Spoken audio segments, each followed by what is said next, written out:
It's said that he who controls the past controls the future. He who controls the present controls the past. You've heard from people like Tucker Carlson about the exploits and subterfuge of a man like Jeffrey Epstein, but we so rarely hear about how a man like that was empowered in the first place. Sure, voices like Nick Fuentes and Candace Owens have lended their platforms to exposing the truth behind things like the Mega Group or AIPAC, and Ben Shapiro basically tells on himself all the time. But really, all of these things just barely scratch the surface. Folks, I'm your host, Will Sexton, and for today's episode of The Narrative, we're taking a trip into a dark world of subterfuge, conspiracy, and the very means by which you even get to hear about it. So strap in, hit subscribe, and be sure to let me know what you want to hear about next down below. Today, folks, we're exposing the truth behind Robert Maxwell, Mossad, and who really has the monopoly over history.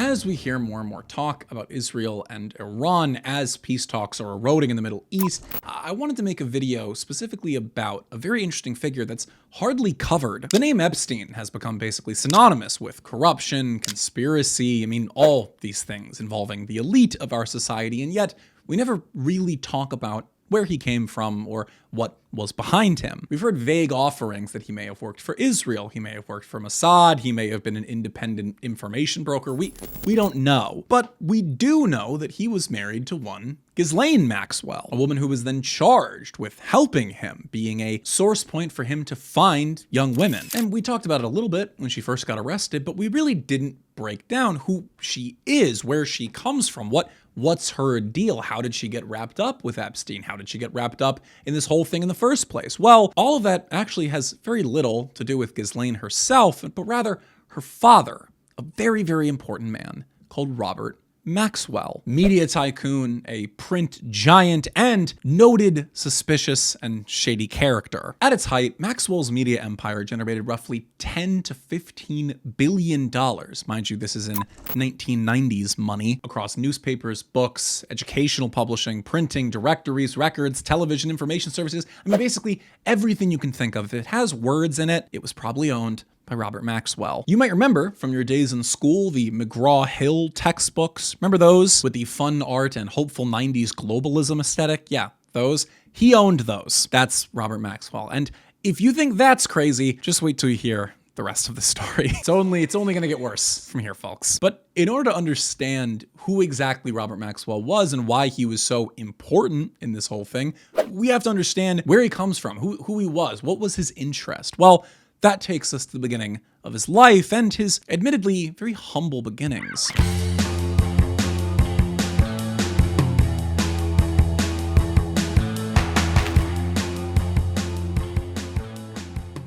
Robert Maxwell was born one Jan Ludwig Hyman Benjamin Hock. Wow, very, that's really rolls off the tongue. As American as apple pie, if you will. Born in 1923 in Czechoslovakia. His family was killed in World War II. He actually fought in World War II with the British. He quickly moved from Czechoslovakia into England and joined the British Jewish community there. Now, the reason for the name change is because he spent much of World War II fleeing around Europe and changing his name several times, all of which to conceal his identity, his original identity, if you're picking up what I'm putting down. And after the war, he's let out, free man, off service in the post-war Europe. Now, he very quickly used his contacts from the war to start establishing connections. Because at the time, various Jewish communities are now, they're living in the post-war period. They're sort of rebuilding themselves. They have these different communities that are now returning back to certain places, or they're moving to Israel. All of them are getting re-established into these new post-war countries and establishing themselves in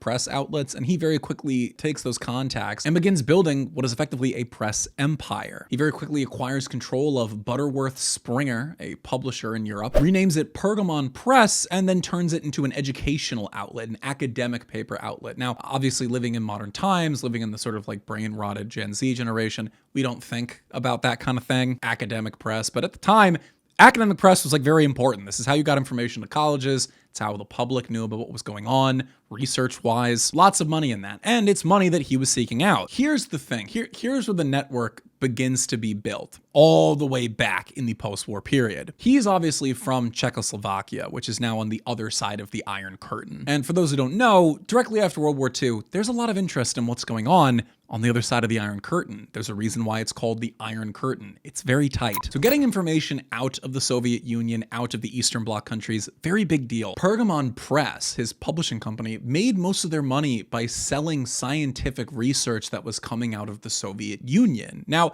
again, I can't definitively prove a full paper trail here, but we can assume from his contacts in the Czechoslovak Jewish community, British Jewish community, Russian Jewish community, like he was being fed documents, research documents from behind the Iron Curtain, was able to then publish them and get them out into Western Europe, basically acting as a middleman for Soviet information, all of which is being published and now presented to the public. This is how we got information about the Soviet Union. And by the way, that's a trend that continues very deep into this. I spoke about it before, actually, that getting information out of the Soviet Union is like #1 thing at this time. It's literally like the top priority of the United States because we didn't know what was going on. We didn't really have satellites yet. Here's this gigantic country. We know that they're forming a nuclear bomb and we know nothing about them. And there's one community that exists in Europe that's able to traverse the borders, whether it be through contacts or literally physically traverse the borders, and that's Robert's community. You see where I'm going with this? As early as 1948, Robert Maxwell plays a critical role in relaying info, planning between the newly established Israel, the West, and Czechoslovak communist leaders, okay? He's running this network between them, and he's able to get the Czechoslovak communists to give guns, which then go to Israel. So very early on, he's utilizing his contacts across Europe to bring weapons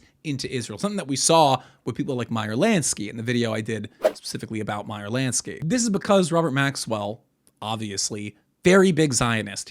Very big fan of Israel. And so what we know is that him, along with others, but especially him, they're utilizing this connection that exists from the West across the Iron Border, usually because of origin. He speaks the language that's over there. He can translate documents. Like he proves himself to be an intelligence asset very early on. Let it also be known that he was an avowed left-winger, an avowed socialist for most of his life. Now granted, when I say socialist, I mean Zionist socialist. So think like labor Zionism. He does this for years, just information brokering, getting things from behind the Iron Curtain into the West. And according to several sources, he's doing this now for the US government. Because obviously we don't have those documents. It's not like the US government would publicly release that. But he has access because of his both socialist and European Jewish background. He's able to really coordinate with the Iron Curtain. He's getting their more advanced information. He's getting their more advanced wartime information, and he's able to bring it to the US government, which makes him an asset very early on. Nuclear plans, launch, everything associated with technology and the various things we wanted to know about from the Soviet Union, he's able to bring over from the Soviet Union into the West. But the 1970s is where his big scandal would occur. The most important of all of his political moves that solidifies a lot of the story and sets us up for his later life. I'm speaking, of course, about Robert Maxwell and his PROMIS. Hold on, if you're liking the video so far, I hate to do it to you, but be sure to like, subscribe, hit the bell, and comment down below what you would like to see next. I got a hard CTA, you guys. I'm sorry. I know it's annoying, but it's how you get engagement up on the videos, and trust me, they're doing everything they can to ensure that you don't see videos like this. Whatever it is you're doing, take a quick break, leave a comment down below, like the video, and let's continue on with this deep dive. Now, when I say PROMIS, I don't mean that he was a man of his word. I'm referring to PROMIS, P-R-O-M-I-S, Prosecutors Management Information Systems. It's a case management system for legal documents. Mind you, around this time, by the 1970s, he's very slowly buying up different publishing houses, buying up newspapers, and again, utilizing this gold mine he has of being the monopoly source over Soviet documents to build massive wealth, which he then uses to buy more press, more newspapers. So the guy has a media empire at this point. Not as big as it would become, but he's significantly wealthy at this point. And it's because of this that he has access to higher parts of society and higher parts of industry. And what he does is he begins selling PROMIS. He quietly buys a company called Information on Demand. He then begins going around using his contacts to pitch this case management software, which is a legitimate software that should be used inside of governments, big corporations to handle cases, law, legal stuff. He starts pitching it to banks, governments, intelligence officers, all these very important people, especially in the US government. And on the other side of the Iron Curtain in his Czechoslovak contacts all throughout Eastern Europe, all the way to the Soviet Union. Total deals exceeding $500 million in 1970s and 1980s money. It gets revealed in the 80s that PROMIS is Israeli spyware. Yes, PROMIS is early Israeli spyware. It's basically sending information back to a Mossad-owned server, and any computer that has this software now Israel can get into. They can fully enter the computer. This is compromising thousands upon thousands of sensitive government documents on both sides of the Iron Curtain. Mind you, at the time, Mossad is run by one Rafi Eaton, who's like the most famous Mossad spy master. According to statements from Bill Hamilton, the founder of Inslaw, who actually wrote the software, he was visited by Israeli representatives, specifically a guy under the name Dr. Ben Orr, most likely a fake name. He's not actually identified who he is. Some actually say it was Rafi Eaton himself, which wouldn't be out of character. Rafi Eaton went on all sorts of missions at that time. Hamilton sees nothing wrong with this, sells it. It gets into Maxwell's hands now that it's been modified and turned into a Trojan horse. And all throughout the 1980s, he's selling this to everybody. Most importantly, from 84 to 85, it gets sold by Maxwell to US nuclear labs across the country. So now Mossad has access to American nuclear labs because of this guy. Oh my God. This is when we know definitively that he was a Mossad operative. Now, he never accepted this claim. He actually went to his grave saying that he wasn't, but literally everyone else around him agreed that yes, he was a Mossad operative. It was actually Ari Ben Manash, another Israeli intelligence officer, who would go on to say, just before Maxwell's death, that Maxwell and the Daily Mirror editor, Nicholas Davies, who'd worked for Maxwell, were both longtime Israeli agents. But all of that takes us to his role in American society and his role in America's worst scandal, really, in the past like 100 years. Because, like I said before, Robert Maxwell, he's the father-in-law of Jeffrey Epstein, and they had to meet at some point. Because let it be known, Robert Maxwell was like notably a very, very protective father, okay? He was not a removed father. He literally named his yacht the Lady Ghislaine, named after his daughter. Like, he was as close to his daughter as a father could be. He played a very, very clear and connected role in facilitating his daughter's marriage, courtship, etc. So this is a man who knew Epstein very well. And all of that starts after the PROMIS affair in the 1980s, when in 1988 he pulled a very bold and entirely unexpected business move, that being his hostile takeover of One Macmillan Incorporated. People are constantly asking me for a banned book reading list, so I thought I'd give you a whole library. Folks, today's video is sponsored by The Right Books, your #1 source for banned, taboo, controversial, and overall hard to find literature. Everything from first editions of political writings all the way up to mainstay Western philosophy in beautiful printed publications. These are good people, a good family-owned company. I know the people who own it personally, worked with them for a while, and I absolutely recommend checking them out. Be sure to go to therightbooks.com and use code Vrillium for 5% off your order site-wide. And again, a big shout out to The Right Books for sponsoring this video. Now, folks, let's get back into the video. There's a reason why you haven't heard any of this, why you haven't really learned about the early foundations of Israel and all of the intelligence, the spy work that objectively went into it. It's because when you were in school, most of your information was coming out of a McGraw-Hill textbook. Robert Maxwell feverishly sought out a hostile takeover of the largest textbook publisher in the United States. And mind you, textbook publishers usually get to decide curriculum, especially at this time. Maybe you're younger and went to school after the Common Core era. I didn't. I went to school during the sort of like privatized education era. And if you're of my age or older, you might remember for a very long time, teachers taught out of the textbook, and the textbook basically decided the curriculum. Your homework, everything came from the textbook. You basically lived and died by the textbook. And they operate on state contracts, usually. They are contracted out by school districts and by the state, allowing for a more uniform education system. In him owning this, he got direct say over what went into the textbooks and what didn't, what went into US curriculums and what didn't. And this explains why nobody in America knows anything about the foundation of the state of Israel, the Middle East, etc., etc. It's because it was purposely kept out of your textbook. You have to understand that they were well aware of the things that they would have to do in order to get Israel off the ground. Okay, the post-war period, this is where Israel is going to make it or break it. And they had to do a lot of very, very bad things to ensure that the state exists. I did a whole video on Meyer Lansky and the Blue Suite, the Plumbat affair, all of these different things. I mean, literally, Rafi Eden was the spy master of Mossad. He's considered one of the most important, prolific, proclaimed spies ever. You don't learn about that because it's not in the textbooks. It's not in your curriculum. In American public schools, you basically learned that World War II ended and then the world started. You don't really learn much of anything after that. You don't learn what happened over there. You don't learn what's happening in the Middle East. You just stay away from that stuff. And you don't learn about the history of Zionism, labor Zionism, socialism, all these things that tie into the foundation of the state of Israel. Maxwell played a key role in that. He was literally the deciding factor of that. And this is, no pun intended, textbook intelligence operating, okay? It's not about promoting a false narrative.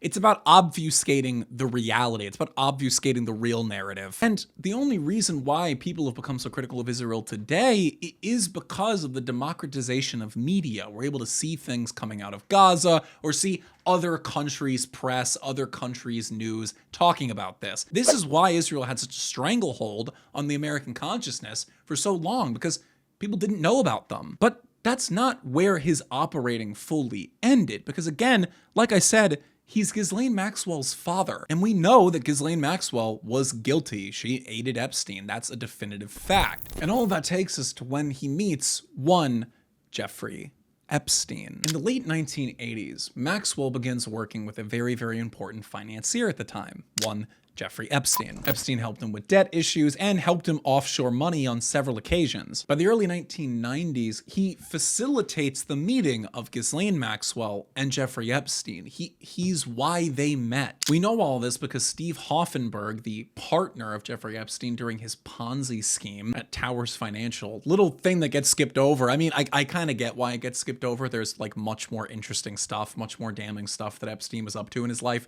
But yes, Epstein actually did run a Ponzi scheme at Towers Financial. His ex-partner, Stephen Hoffenberg, who knew a lot about him, squealed on him a ton and reported all of this, saying that not only was Epstein working with Maxwell, but the both of them were highly involved in matters concerning, quote, national security and blackmail. So not only does he facilitate their meeting, facilitates them getting married. Would you believe me if I told you that Robert Maxwell was heavily involved with the Mega Group, the group that allegedly funded Jeffrey Epstein with people like Les Wexner, which if you don't know that part of the rabbit hole, absolutely go watch my video on this. I basically point out the arguments as to why the Mega Group schemed this whole thing as a blackmail operation. Maxwell was business partners with Charles Bronfman, a Mega Group member. This is not a guy who just had a lot of money, did his thing, and liked Israel. This is a guy who was operating for Israel in the various power circles that are operating for Israel in our government. Some of this is alleged, some of this is not, but I'll make my definitive opinion on this known.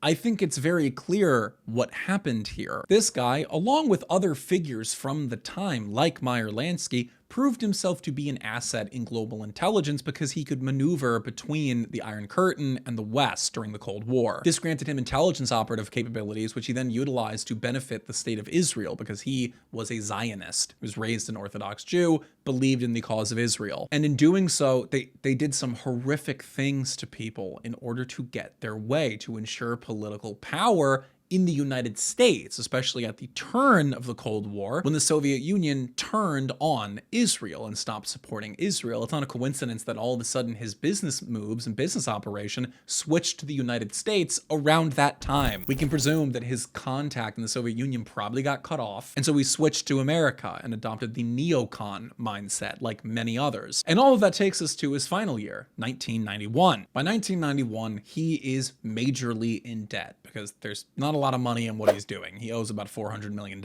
We know definitively that he was on his yacht, the Lady Ghislaine, named after his daughter. After a heated phone call with his son Kevin regarding defaulted loans, his ship sets off. He's last seen by crew at 4:25 a.m. Later in the day, his body is found floating in the Atlantic shore. A graze on his left shoulder, no other wounds. It's officially ruled that his death was a heart attack combined with accidental drowning, meaning that he had a heart attack and then fell into the ocean. But there are other claims. Now, we don't know definitively who would have done it, why they would have killed him. The theory is that he was possibly killed by Mossad, but at the same time, we don't know. This is a guy who's operating in intelligence. It really could have been anybody. What we do know is that after his death, his body is taken to Israel and he's buried with full state honors in Israel, like full on recognition by the state.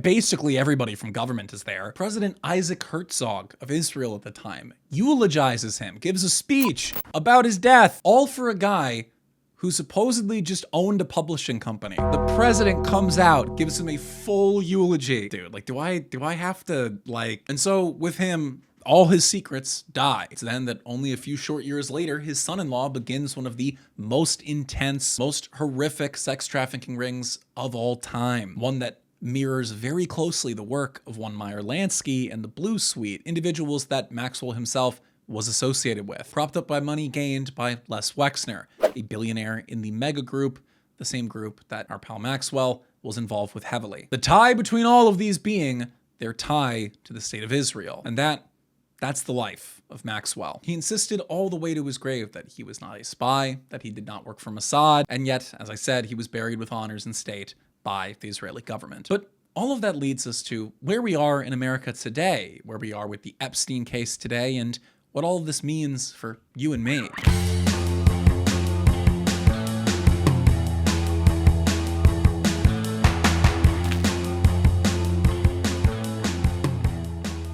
The problem within all of this, within everything that's affecting our society and affecting our governance, is the concept of ethnic loyalty. It needs to be contended with that, yes, there exist loyalties that supersede the state, supersede nation. America, for many, is treated merely as an economic zone, as a base of tax cattle that can potentially fund other countries, places that they are actually loyal to, connections that they have based around ethnicity, religion, etc., etc. And this is not a unique concept. There are several groups that have done this and do this. Some have stopped, some have just begun, but the point remains the same. This is horrifically damaging to American society because, of course, this established other, someone who sees himself as global, who transcends borders, who views the state of Israel, which he did not live in, didn't make his money in, if he views the state of Israel as his people, and that America isn't his people, that the Europeans aren't his people, that whatever aren't his people, that these people are his people, he's not going to have any problem doing horrific things to us, to anybody who isn't his people. And that's a problem. American society can't function that way. When I say something like being America first, really the best way to put it is we need to be American only. All of this follows this grander theme of the Cold War, subterfuge, spying, and it's very clear that at some point throughout the establishment of the CIA, the establishment of the KGB, that Mossad, which formed around the same time, got the upper hand on all of us because we assumed people living in America who just happened to share this ethnic background, we thought they'd be more loyal to America than they would their ethnic background. We were horrifically wrong about that. We had absolutely no infrastructure in place to ensure that people are more loyal to the United States than they are whatever other affiliation, and it creates this problem. We give them access to intelligence, the military, nuclear secrets, etc., and it creates all of this. And so the only solution that we have in America is to ensure the American-only identity and to uproot that which is an international actor. There's a reason why the Bible says you can't serve two masters. And in this way, you can't be of two nations. You can't be two people. You need to be yourself and who you are and what you're connected to. And if you choose to be connected to ethnicity, to that which ties you to this other people, this nationhood that exists internationally, it's going to cause problems. It's going to cause subterfuge in our government. And it creates an air of distrust that we seemingly can't get around. And now the public is only speculating about what could have possibly happened here and what is happening with the elites of our society, many of whom possess this same tie. And yet we only know about this now because the rest of the world has caught up in the ability to disseminate information. The internet, the democratization of media, now we are able to consume media and make media in a much more simple, cheaper way. And so we're able to see the truth just a little bit more. I mean, you at home are able to watch this and watch me tell you about the truth. Something that during Maxwell's day would have been impossible. I'd have to be empowered by Hollywood, the news, the media, all these things, this corporate entity, which, as we know from the story, is stacked top to bottom with Maxwell. You think I would have been allowed studio time, would have been allowed airtime back in the 90s? No. Which, by the way, if you support what I do and want to keep me independent, please be sure to like, subscribe, and leave a comment. All of that engagement, all of that helps me be able to do what I do. And what I do is I speak the truth. I don't peddle conspiracies. I don't peddle nonsense. I'm not here to talk about Roswell and the flat earth. I'm here to talk about provable, definitive things. And this paper trail, again, no pun intended, is very real. And there's a reason we didn't learn about any of this in school. It's a reason why we didn't learn about any of the Israeli wars in school. And that lack of knowing can lead to future outcomes that can change the world, because having a monopoly on education is having a monopoly on our children, on what society will come to believe, what will be accepted as truth and what will be accepted as a lie. Because all of this points to a very simple fact, that he who controls the past controls the future, and he who controls the present